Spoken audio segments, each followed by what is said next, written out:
Hi friends, hi everyone. యాక్చువల్గా ఇప్పుడు ఏం చెప్దాం అనుకుంటున్నా అంటే బేసికల్లీ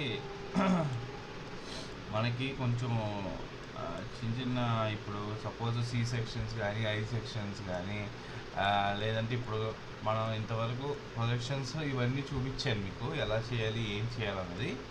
ఇప్పుడు కంప్లీట్గా ఒక స్లాబ్ వేయడం ఇవన్నీ వేసుకుని ఒకసారి చూపిస్తాం, ఓకేనా.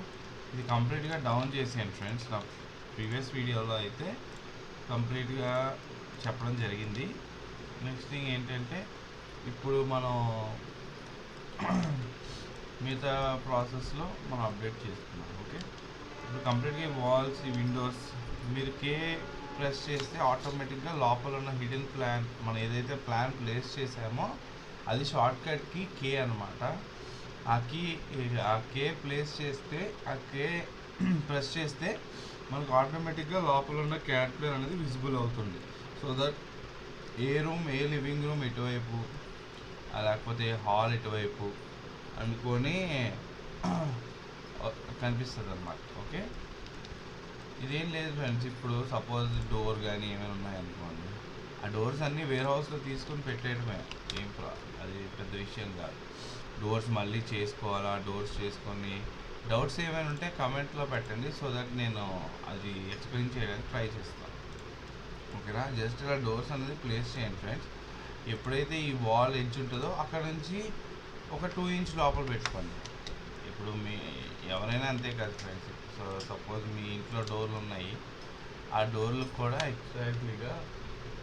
ఎగ్జాక్ట్లీగా అలానే ఉంటాయి, కాబట్టి మీరు చెక్ చేసుకోండి ఒకసారి. ఇంకేమైనా డౌట్స్ కానీ ఏమైనా ఉంటే నాకు కామెంట్ రూపంలో పెట్టండి, సో దట్ నేను చెక్ చేసుకొని మీకు రిప్లై అంటూ ఇస్తాను అన్నమాట.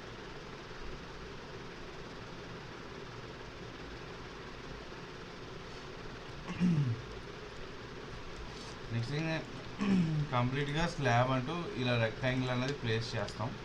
చేసిన తర్వాత ఇది ఎప్పుడైనా గుర్తుపెట్టుకోండి, ఏది చేసినా కూడా గ్రూప్లో చేసుకుంటే మీకు వర్కౌట్ అవుతుంది. 1 ఫీట్ ఇచ్చుకోండి ఫ్రెండ్స్.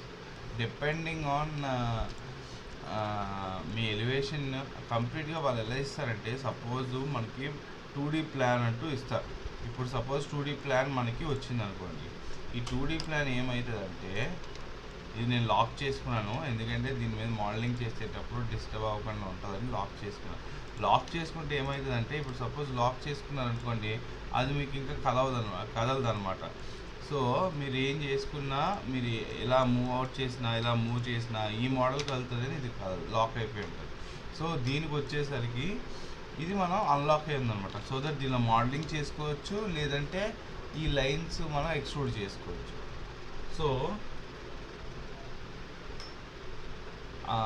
సో నెక్స్ట్ థింగ్ ఏంటంటే, ఇప్పుడు మన మోడలింగ్ ఇప్పుడు ఇది చేసేసాం. ఇది బేసిక్ మోడల్ మీకు చేసి చూపించాను, కానీ ఏంటంటే మీకు ఎలా చేయొచ్చు అన్నది మీకు క్లారిటీగా ఎక్స్ప్లెయిన్ చేస్తున్నాను, సో దట్ ఇఫ్ డౌట్స్ వచ్చినా కూడా మనకి తెలుస్తుంది కదా. సో అందుకని నెక్స్ట్ థింగ్ ఎప్పుడైనా గుర్తుపెట్టుకుని, మనకు వచ్చే ప్లాన్ ఇలా ఉంటాయి. కొంతమంది ఓన్లీ ప్లాన్ పంపిస్తారు, కొంతమంది సెక్షన్స్, ఎలివేషన్స్ కూడా పంపిస్తారు. ఇఫ్ ఇన్ కేస్ వాళ్ళు డిజైనింగ్ అన్నీ అయిపోయి ఉంటే మనకి ఎలివేషన్ డ్రాయింగ్ కూడా పంపిస్తారు. సో ఎలివేషన్ డ్రాయింగ్ కానీ లేదంటే కంప్లీట్గా మనకి స్టెప్స్ డీటెయిల్ అనుకొని వస్తుంది. ఇప్పుడు ఎలివేషన్ డీటెయిల్ కానీ ఈ డీటెయిల్స్ కానీ వచ్చేటప్పుడు మనకి ఫ్లోర్ హైట్స్ అంటూ మెన్షన్ చేస్తారు. సపోజ్ నేను టెంటేటివ్గా మనకి బేసిక్ హైట్ అంటూ 10 ఫీట్ ఉంటుందండి. మన దేనిలో చూసుకున్న బేసిక్ స్టాండర్డ్ హైట్ 10 ఫీట్ ఉంటుంది మనకి, స్లాబ్ నుంచి కింద బేస్ వరకు. సో నేనేమంటున్నానంటే, ఎప్పుడైనా డ్రాయింగ్ కానీ వచ్చిన తర్వాత స్కెచ్ స్టార్ట్ చేసే ముందు కంప్లీట్గా ఒక 1/2 అవర్ 15 మినిట్స్ చదవండి, చూడండి డ్రాయింగ్ కంప్లీట్గా చూసి దాని యొక్క అర్థం చేసుకొని ప్రతి ఫ్లోర్కి ఎంతెంత హైట్ ఉన్నాయి. సపోజ్ కమర్షియల్ డిపెండ్స్ అండి. ఇప్పుడు సపోజ్ ఫ్లాట్ ఉంది, సపోజ్ ఇది ఉంది మనకి రెసిడెన్షియల్ కాబట్టి ఒక 10 ఫీట్, కొన్ని రెసిడెన్షియల్ 14 ఫీట్ 13 ఫీట్ అలా డిపెండెన్స్ ఉంటుంది అనమాట. ఇఫ్ అది క్లయింట్ ప్రిఫరెన్స్ కానీ, అది నెక్స్ట్ సీలింగ్ హైట్స్ డిఫరెన్షియేషన్ కానీ అవన్నీ ఉంటాయి. నెక్స్ట్ థింగ్ వచ్చేసరికి కమర్షియల్ సైట్స్ మారుతాయి. కమర్షియల్ వచ్చేసరికి కింద కమర్షియల్ ఉంటుంది, పైన రెసిడెన్షియల్ ఉంటుంది. అది మిక్స్డ్ డెవలప్మెంట్ అంటాం. ఆ మిక్స్డ్ డెవలప్మెంట్ ఉండేటప్పుడు మనం ఏం చేస్తామంటే 14 feet హైట్ అలా మెన్షన్ చేస్తారు. వాళ్ళే మెన్షన్ చేస్తారు డైరెక్ట్గా మనకి క్యాట్ ప్లాన్లో. సో అది మనం చూసుకొని సింపుల్గా మీకు ఒక ఎగ్జాంపుల్ చూపిస్తాను ఆగండి, లేకపోతే డైరెక్ట్గా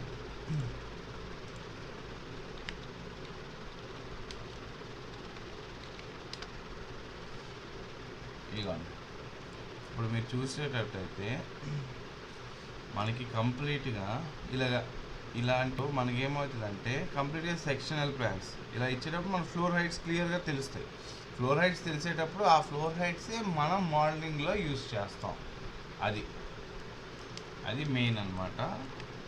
సో నెక్స్ట్ సి సెక్షన్ అంటూ డివైడ్ చేసుకున్నాం. సపోజ్ ఒక రెక్టాంగిల్ ఒక సింపుల్గా 2 feet by 2 feet నేను టెంటేటివ్గా చెప్తున్నాను. 2 feet by 2 feet వేసుకుందాం. సపోజ్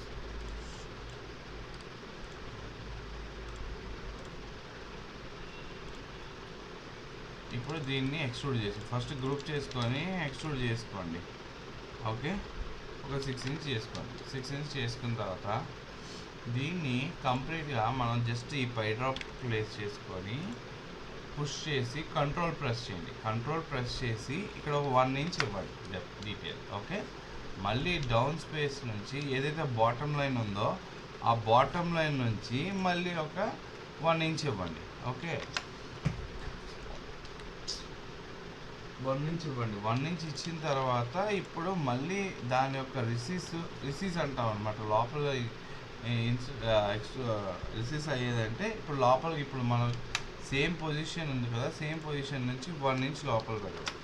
రిసీస్ అంటే దాని అర్థం అదనమాట. మళ్ళీ పుష్పుల్ చేసుకొని ఇలాగ అన్ని ఏరియాస్లో చేయొచ్చు. ఓకే, ఇదొక ఆప్షను.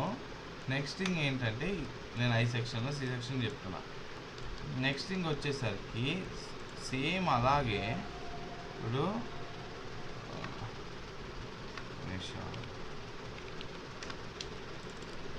దీనిలో ఇంకో ప్రాసెస్ కూడా చేయొచ్చు యాక్చువల్లీ. ఇప్పుడు సపోజ్ ఇలా ఉంది, ఇలా ఉన్నప్పుడు ఇది ఎంత తీసుకుంటాం అది డిపెండ్స్ ఆన్ మన ఇష్టం. అంటే మనం ఎంత చేయాలనుకుంటున్నాం. 6 inch by 6 inch తీసుకున్నాం. సపోజ్ ఇది ఒకటే ఫేస్ తీసుకున్నాం. ఓకే, కంట్రోల్ సి కొట్టుకోండి. గ్రూప్ బయటకు వచ్చి డిలీట్ చేసాను. చేసిన తర్వాత ఎడిట్ పేస్ట్ ఇన్ ప్లేస్ చేసుకోండి. చేసినప్పుడు ఇది ఒక ఫేస్ వస్తుంది కదా, దీనికి మేక్ గ్రూప్ చేసుకోండి. దాని లోపలికి వెళ్ళిన తర్వాత ఇప్పుడు ఈ పై లైన్ ప్రెస్ చేసి దీని నుంచి ఒక 1 inch. ఓకే, మళ్ళీ దీని నుంచి ఒక 1 inch. ఓకే, రెండు పెట్టిన తర్వాత మళ్ళీ దీని నుంచి మన దగ్గర 2 inch ఇచ్చుకుందాం. ఓకే, ఇప్పుడు దీనికి ఒక లైన్ ఇప్పుడు వేసాం కదా, ఇప్పుడు మనకు సి సెక్షన్ వచ్చింది కదా. ఇప్పుడు ఈ లైన్స్ అరెస్ట్ చేసి ఈ ఫేస్ కూడా అరెస్ట్ చేశాను. ఇప్పుడు మనకి ఇలా వచ్చినప్పుడు ఇప్పుడు ఏం చేస్తామంటే ఇది గ్రూప్లోనే ఉంచున్నామండి. సపోజ్ ఒక రెక్టాంగిల్ వేసుకున్నాం, ఇలా ఒక రెక్టాంగిల్ వేసుకున్నాం. ఓకే, ఇది ఒక గ్రూప్ చేసుకున్నాం. ఈ గ్రూప్ లోపలికి వెళ్ళి ఈ ఫేస్ డిలీట్ చేసాం. ఫేస్ డిలీట్ చేసిన తర్వాత ఇప్పుడు ఈ ఫేస్ కంట్రోల్ ఎక్స్ చేయండి, అంటే కట్ చేయండి. అప్పుడు ఈ గ్రూప్ లోపలికి వెళ్ళి ఎడిట్ పేస్ట్ ఇన్ ప్లేస్ చేసుకోండి. అంటే రెండిటికి ఒకటే గ్రూప్లో ఉండాలి, ఎక్స్ప్లోడ్ అయ్యి ఉండాలి. ఓకే, ఎక్స్ప్లోడ్ అయ్యి ఉంటే ఏం జరుగుతుంది, ఇప్పుడు వేరే గ్రూప్స్లో ఉందనుకోండి, దీనికి ఒక కమాండ్ ఉంటుంది, ఫాలో మీ అని ఒక కమాండ్ ఉంటుంది. ఫాలో మీ కమాండ్ దేనికి యూజ్ అవుతుంది అంటే ఇప్పుడు క్లాసికల్ షేప్స్ కానీ లేదంటే సమ్ యాంగులర్ షేప్స్ కానీ కొన్ని సర్క్యులర్ షేప్స్ కానీ దాంట్లో మనం అనుకునే యాంగులర్ మోడల్ కావాలి అనుకుంటే దాని యొక్క ఫాలో చేయాలి అంటే మనం ఈ షేప్స్ అనేది యూజ్ చేయాలన్నమాట. ఓకే, ఈ ఫాలో మీ కమాండ్ చాలా వాటికి యూజ్ అవుతుంది. మీరు తెలుసుకోవాల్సిన బేసిక్ కమాండ్స్ ఇవి తెలుసుకుంటే దాని తర్వాత మనం నెక్స్ట్ లెవెల్కి నెక్స్ట్ ఇంటెంట్కి వెళ్ళచ్చు. ఫస్ట్ థింగ్ ఏంటంటే ఈ బేసిక్ స్టాండర్డ్స్ అనేది చాలా ఇంపార్టెంట్. ఇవి తెలుసుకుంటే స్కెచ్అప్ ఈజీగా చేయొచ్చండి. పెద్ద ఇదే రాకెట్ సైన్స్ కాదు, ఏమీ కాదు, చాలా సింపుల్. 1 or 2 hours గట్టి ప్రాక్టీస్ చేస్తే వచ్చేస్తుంది.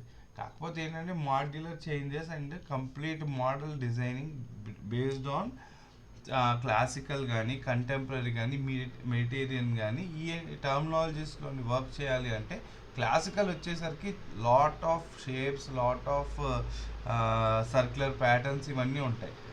ఈ ప్యాటర్న్స్ మనం చేసుకోవాలి అంటే మనకి కమాండ్స్ అంటూ తెలియాలన్నమాట. బేసిక్గా యూజ్ అయ్యేది కమాండ్స్ వీటి వల్లనే. ఓకేనా? దీనికి ఏదో ఒక సపోజ్ ఒక కలర్ ఇచ్చుకోండి. ఓకే, కలర్ ఇచ్చుకున్న తర్వాత జస్ట్ దీన్ని ఏం చేస్తామంటే ఇక్కడ చూడండి, ఫాలో మీ అని కమాండ్ ఉంది కదా, జస్ట్ దీని మీద డబుల్ ట్యాప్ అయినా ప్రెస్ చేయొచ్చు, లేదంటే దీనికి మనం దారి చూపించాలి, ఇటు సైడ్ నుంచి వెళ్ళాలి అని అడుగుతుంది. అడిగేటప్పుడు జస్ట్ మనం ఈ ఎడ్జ్ జస్ట్ ఒక క్లిక్ చేసుకొని పట్టుకోవాలండి.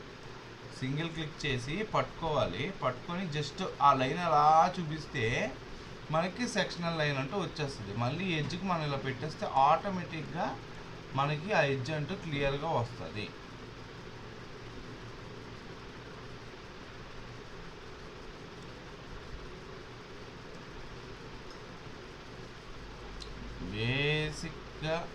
బేసిక్గా ఈ యాంగులర్ మూమెంటం అన్నది క్లియర్గా సెట్ చేసుకుంటే అయిపోతుంది. ఏం లేదు, ఇంతేనండి. చూసారా, దీనికి 2 డిఫరెన్షియేషన్స్ చేశాను. ఇప్పుడు ఇదొక టైపు, ఇదొక టైపు. ఏదైనా ప్రాసెస్ వర్కింగ్ ఒకటే, కానీ ప్రాసెస్ డిఫరెన్స్ అంతే. ఇది మెయిన్గా దేనికి యూస్ చేస్తామంటే ఇర్రెగ్యులర్ షేప్స్, ఇర్రెగ్యులర్ లైన్స్ ఉండేటప్పుడు మనం ఇది యూస్ చేస్తాం. మామూలుగా స్క్వేర్, రెక్టాంగిల్స్ ఉండేటప్పుడు ఇది సింపుల్గా ఇది చేసేసుకోవచ్చు. ఓకేనా? నెక్స్ట్ థింగ్ ఏంటంటే అందరూ కొంచెం ఈరోజు ఈవినింగ్ కానీ ఒకసారి ఒక 10 లోపు నాకు ఏమైనా కమెంట్స్ పెట్టండి. నెక్స్ట్ వచ్చేసరికి నేను రేపు మార్నింగ్ ఇంకో వీడియో పబ్లిష్ చేస్తాను. అదేంటంటే కంప్లీట్గా ల్యాండ్స్కేప్ ఎలా డిజైన్ చేయొచ్చు, నెక్స్ట్ ఆర్కిటెక్చరల్ బ్లాక్, ఓవరాల్ ఒక ప్రాజెక్ట్ అంతా మనం కూర్చొని ఫ్రమ్ ద స్క్రాచ్ నుంచి కంప్లీట్ ల్యాండ్స్కేప్ ఇవన్నీ రెండర్స్ మీకు ఎక్స్ప్లెయిన్ చేస్తాను. సో వాటి కోసం మీరు కొంచెం ఎవరైనా మీరు సబ్స్క్రైబ్ ఇప్పటివరకు చేసుకోకపోయింటే సబ్స్క్రైబ్ చేసుకోండి. మంచిగా కొత్త కంటెంట్ మీకు ఎలా అర్థం కాకపోతే అడగండి, సో దట్ నేను ఎక్స్ప్లెయిన్ చేయడానికి మ్యాక్సిమం ట్రై చేసి మీకు ఎక్స్ప్లెయిన్ చేస్తాను. నాకు తెలిసిన వాటిలో నేను ఎక్స్ప్లెయిన్ చేస్తాను. ఎందుకంటే ఆ ఆర్కిటెక్చర్లో సంబంధించినవి చాలానే ఉంటాయి, కానీ ఏంటంటే మనం దాంట్లో 50% నేర్చుకుంటే ఈజీగా మనం సర్వైవ్ అవ్వచ్చు. అది పెద్ద విషయం కాదు. బేసికల్లీ ఈ స్కెచ్అప్ అనేది చాలా ఫ్రెండ్లీ సాఫ్ట్వేర్. మీరు ప్రాక్టీస్ చేసి ఈవెన్ కమెంట్లో అయినా ఫొటోస్ అయినా మెయిల్ ద్వారా పంపించండి, సో దట్ నేను దానికి రిప్లై అంటూ ఇస్తాను. ఓకేనా? Thank you friends.